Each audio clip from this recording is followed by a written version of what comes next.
He was the best passer and ball handler I have ever seen. He made some phenomenal passes.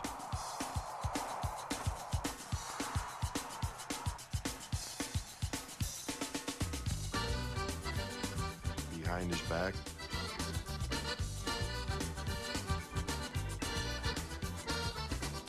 Around his head. Between his legs. The blind passes.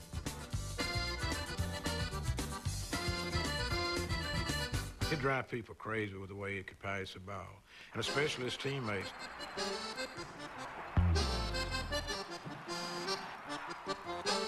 His teammates had marks all over their bodies where the basketball hit them when they never knew it was coming.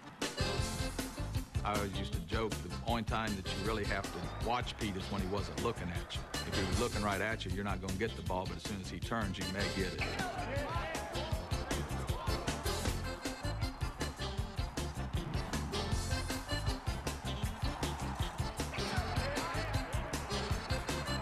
The more he got the crowd revved up, the more sensational his passing and his ball handling became.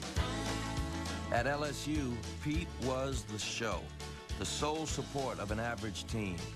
He outclassed the competition, although there were times when the competition in the all-white Southeastern Conference wasn't all that challenging.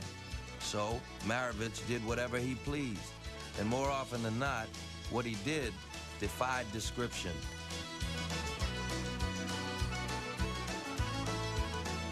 Pete was not shy. With Press's blessing, he took an amazing amount of shots.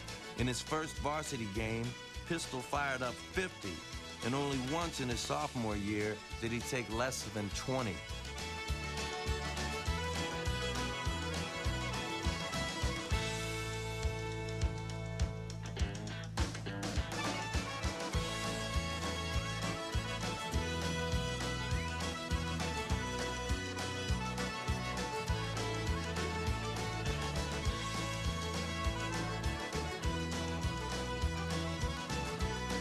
But in being as much of a showman as he was a player, Pete Maravich brought the LSU basketball program out of the dark ages and into the national spotlight.